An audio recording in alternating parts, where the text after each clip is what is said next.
Hello students, welcome back to TSJ maths classes. మనం 6th class మ్యాథ్స్లో chapter number 4లో ఉన్నాము.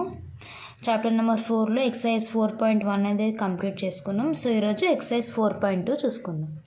So exercise 4.2లో మనకి ఫస్ట్ క్వశ్చన్ చూద్దాం. ఫస్ట్ క్వశ్చన్లో క్వశ్చన్ ఏమి ఇచ్చాడంటే, tick these figures which are simple curves. ఇక్కడ 5 ఫిగర్స్ ఇచ్చాడు స్టూడెంట్స్. ఈ 5 ఫిగర్స్లో సింపుల్ కర్వ్స్ ఏవో వాటిని టిక్ చేయమంటున్నాడు. సో ఫస్ట్ సింపుల్ కర్వ్స్ అంటే ఏంటంటే మనం ఈజీగా డ్రా చేసేది, ఫస్ట్ ఈజీగా డ్రా చేయగలుగుతాము. దాని తర్వాత ఇట్లా సింపుల్గా ఉంటాయి అన్నమాట. ఒక లైన్ నుంచి ఇంకో లైన్ క్రాస్ అవ్వదు అనమాట. 2 లైన్స్ ఇంటర్సెక్ట్ అవ్వదు. ఇంక ఈజీగా డ్రా చేసేవి సింపుల్ కర్వ్స్ అనమాట. ఇప్పుడు ఇక్కడ ఫస్ట్ వన్ ట్రయాంగిల్. ఇప్పుడు ఇది ట్రయాంగిల్ కదా, ఈ ట్రయాంగిల్ చూసినట్లయితే మనం ఇలా సింపుల్గా వితౌట్ లిఫ్టింగ్ అవర్ పెన్ మనం ఈజీగా గీసేయగలుగుతాం. సో ఇది సింపుల్ కర్వ్ అనమాట. ఇప్పుడు ఈ లైన్స్ ఏమైనా ఇంటర్సెక్ట్ అవుతున్నాయా అంటే నో. సో ఇది సింపుల్ కర్వ్. నెక్స్ట్ ఇప్పుడు ఇది చూసినట్లయితే దీనికి ఎన్ని సైడ్స్ ఉన్నాయి? 1 2 3 4 ఇట్లా కర్వ్స్ లాగా వచ్చి 4 సైడ్స్ ఉన్నాయి. సో ఇది కూడా మనం ఈజీగా డ్రా చేసేయగలుగుతాం. సో ఇది కూడా ఎటువంటి లైన్స్ అనేది క్రాస్ అవ్వట్లేదు, ఇంటర్సెక్ట్ అవ్వట్లేదు. సో ఇది కూడా సింపుల్ కర్వ్.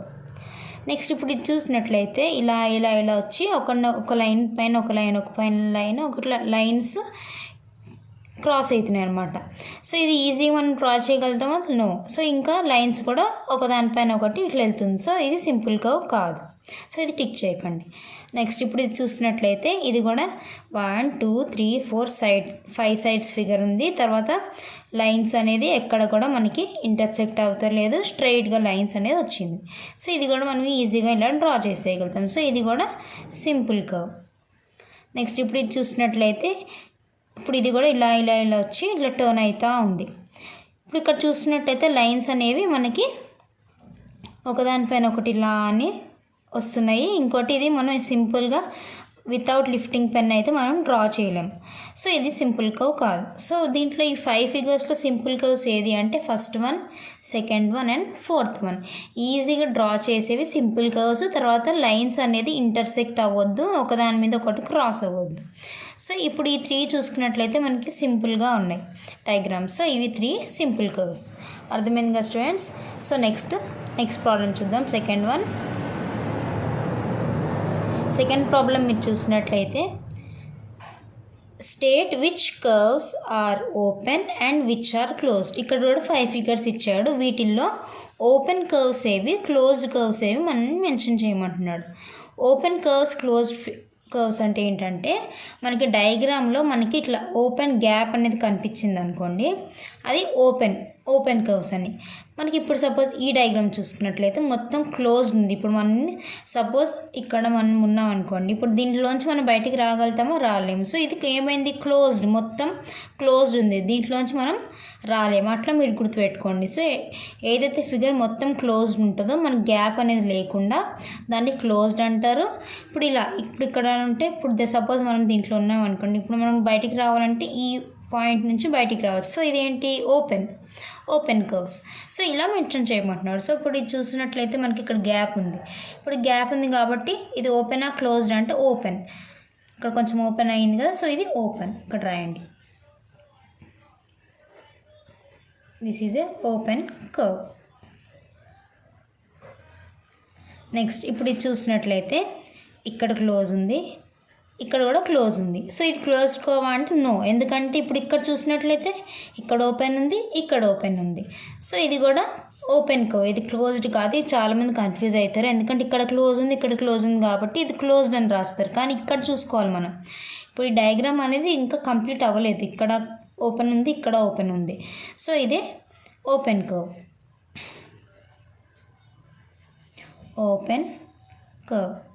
నెక్స్ట్ ఇప్పుడు ట్రయాంగిల్ చూసినట్లయితే మొత్తం క్లోజ్ ఉంది. సో లోపల ఎంప్టీ ప్లేస్, ఇక్కడ దీంట్లోంచి మనం బయటికి రాలేము. సో ఇది ఫుల్లీ క్లోజ్డ్ ఉంది. So this is closed curve.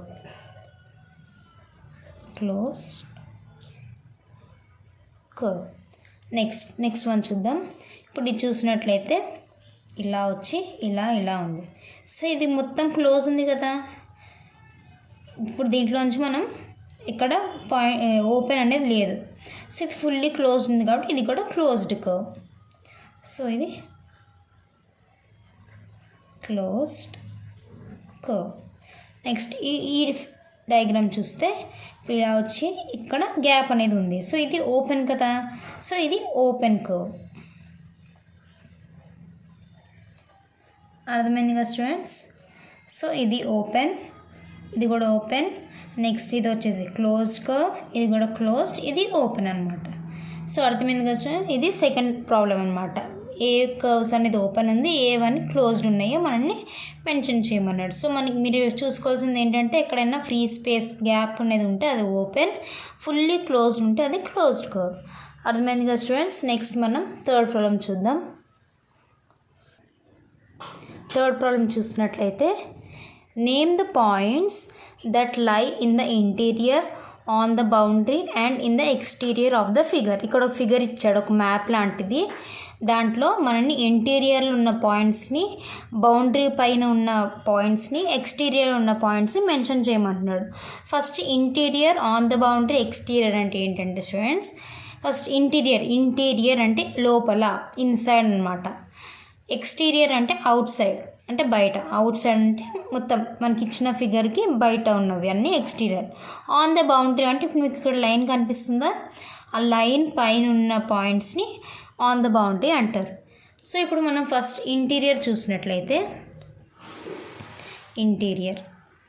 So ఇంటీరియర్లో ఏం పాయింట్స్ ఉన్నాయి చూసినట్లయితే, ఇంటీరియర్ అంటే ఏం చెప్పాను, ఇన్సైడ్. ఇన్ అంటే గుర్తుపెట్టుకోండి, ఇన్సైడ్. సో ఇన్సైడ్ ఏమేమి పాయింట్స్ ఉన్నాయి, ఇప్పుడు ఇక్కడ ఐ ఉంది, next A, next E, B, G. I, A, G, E, B ఇవన్నీ ఏమున్నాయి, ఇప్పుడు మనకి ఇక్కడ మ్యాప్ ఇచ్చాడు, ఈ మ్యాప్లో ఇన్సైడ్ ఉన్నాయి, ఈ బౌండరీకి ఇన్సైడ్ ఉన్నాయి. సో వీటిని ఇంటీరియర్ పాయింట్స్ అంటారు. సో ఇక్కడ రాద్దాం. ఇంటీరియర్ పాయింట్స్ ఏంటి, I, A, G, E and B. So ఈ 5 పాయింట్స్ అనేది మనకి ఇన్సైడ్ ఆఫ్ ది ఫిగర్ ఉన్నాయి. సో వీటిని ఇంటీరియర్ పాయింట్స్ అంటారు. అర్థమైంది కదా స్టూడెంట్స్? నెక్స్ట్ టైం రాయమన్నాడు on the boundary. On the boundary. So ఇప్పుడు బౌండరీ అంటే ఏంటి నేను చెప్పాను ఇప్పుడే, లైన్. ఇప్పుడు మనకి ఇచ్చిన ఇమేజ్ది లైన్ ఉంటుంది చూడండి, ఇది బార్డర్ అనేది, ఆ బార్డర్ పైన ఉండేవి ఆన్ ద బౌండరీ అంటారు. సో ఇప్పుడు మనం చూసినట్లయితే ఇక్కడ ఇప్పుడు ఈ లైన్ పైన ఉంది సి. నెక్స్ట్ చూస్తున్నట్లయితే ఎఫ్, ఇది ఎఫ్ కూడా లైన్ పైన అంటే బార్డర్ పైన ఉంది. సో ఇది కూడా ఆన్ ద బౌండరీ కింద వస్తుంది. నెక్స్ట్ చూసినట్లయితే ఇక్కడ కే ఉంది, కే కూడా మనకి లైన్ పైన ఉంది. సో ఇక్కడ ఇచ్చిన ఇమేజ్లో ఆన్ ద బౌండరీ ఏమేమి ఉన్నాయి అంటే సి ఒకటి, F and K. So on the boundary C, F, K. అర్థమైంది కదా స్టూడెంట్స్? నెక్స్ట్ ఇప్పుడు ఎక్స్టీరియర్ ఉన్నవి పాయింట్స్ రాద్దాం. ఎక్స్టీరియర్. సో ఎక్స్టీరియర్ అంటే ఎక్స్ అంటే అవుట్ సైడ్ అనమాట, అవుట్ సైడ్ ది ఫిగర్. ఇప్పుడు అవుట్ సైడ్ ది ఫిగర్ చూసినట్లయితే ఇక్కడ చూడండి, ఇప్పుడు ఇది బార్డర్ ఉంది, బార్డర్కి బయట ఉంది. సో ఇది జే పాయింట్, జే అనేది అవుట్ సైడ్ ఉంది. సో జే. నెక్స్ట్ చూసినట్లయితే ఇక్కడ ఏం లేదు. నెక్స్ట్ ఇక్కడ డి చూడండి, డి కూడా మనకి ఇచ్చిన బౌండరీకి అవుట్ సైడ్ ఉంది. సో ఇది డి కూడా ఎక్స్టీరియర్. అంతే, అయిపోయింది. ఓకేనా స్టూడెంట్స్? ఇంటీరియర్ అంటే ఇన్సైడ్, ఆన్ ది బౌండరీ అంటే మనకి ఇచ్చిన ఈ బార్డర్ లైన్గా ఆ బార్డర్ లైన్ పైన ఉన్న పాయింట్స్, ఎక్స్టీరియర్ అంటే outside the figure. So ఇవి ఇంటీరియర్, ఆన్ ద బౌండరీ, ఎక్స్టీరియర్లో మనకి పాయింట్స్ ఏమున్నాయో మెన్షన్ చేయమన్నాడు. సో ఇది థర్డ్ ప్రాబ్లం. అర్థమైంది కదా స్టూడెంట్స్? నెక్స్ట్ మనం ఫోర్త్ ప్రాబ్లం చూద్దాం. ఫోర్త్ ప్రాబ్లం మనకి ఏమి ఇచ్చాడంటే draw 3 simple closed figures. 3 simple closed figures draw చేయమంటున్నాడు. కానీ ఇక్కడ మనకి ఏమి ఇచ్చాడంటే rule by straight lines only. First వన్లో స్ట్రైట్ లైన్సే యూజ్ చేసి మనం సింపుల్ క్లోజ్ ఫిగర్స్ డ్రా చేయాలి. అంటే ఏంటి, దీంట్లో కర్వ్ అనేది రాకుండా ఓన్లీ లైన్స్ తోటి మనం సింపుల్ మొత్తం క్లోజ్ అయ్యే ఫిగర్స్ డ్రా చేయాలి. సో స్ట్రైట్ లైన్స్ అంటున్నాడు కాబట్టి ఇందాక మనం కొన్ని ఎగ్జాంపుల్స్ చూసినప్పుడు ఇప్పుడు ఇదేంటి స్టూడెంట్స్, 2 లైన్స్ వచ్చి ఇంకొక లైన్ మనం క్లోజ్ చేసి ఇదేంటి ట్రయాంగిల్ అనేది ఫామ్ అయింది. ఇది స్ట్రైట్ లైన్స్ అయినా ఎస్. సో ఇది క్లోజ్డ్ అంటే yes, totally closed figure. So ఇదొక ఫిగర్, అట్లా 3 గీయమంటున్నాడు. సో ఇదొకటి. నెక్స్ట్ చూసినట్లయితే ఇప్పుడు మనం స్క్వేర్ కానీ రెక్టాంగిల్ ఎనీథింగ్ తీసుకోవచ్చు. స్క్వేర్ చూసినట్లయితే ఇది 4 సైడ్స్. ఇది కూడా మనం స్ట్రైట్ లైన్స్తో డ్రా చేసాము. ఇది క్లోజ్డ్ అంటే yes completely closed figure. So simple closed ఫిగర్లో సెకండ్ ఎగ్జాంపుల్ స్క్వేర్ లేకపోతే రెక్టాంగిల్ కూడా గీసుకోవచ్చు. నెక్స్ట్ థర్డ్ వన్ చూసినట్లయితే మీరు ఓన్లీ లైన్స్తో గీయమన్నాడు కాబట్టి ఏదైనా గీసుకోవచ్చు. ఇప్పుడు ఇలా గీసామనుకోండి. ఇప్పుడు ఇది కూడా సింపుల్ క్లోజ్డే, మొత్తం క్లోజ్డ్ ఫిగర్ ఉంది, స్ట్రైట్ లైన్స్ని గీసాము. దీంట్లో మనకు కర్వ్ అని వచ్చిందా, కర్వ్ అంటే ఇట్లా ఉంటుంది కదా, అది కర్వ్ అనమాట. ఇప్పుడు కర్వ్స్ రావద్దు, ఓన్లీ స్ట్రైట్ లైన్స్తో గీయమన్నాడు కాబట్టి నేనైతే ఈ 3 గీసాను. మీరు ఎనీవే ఏదైనా గీసుకోవచ్చు అనమాట, కానీ స్ట్రైట్ లైన్స్ ఉండేటట్టు చూసుకోండి. సో ఇది బై స్ట్రైట్ లైన్స్.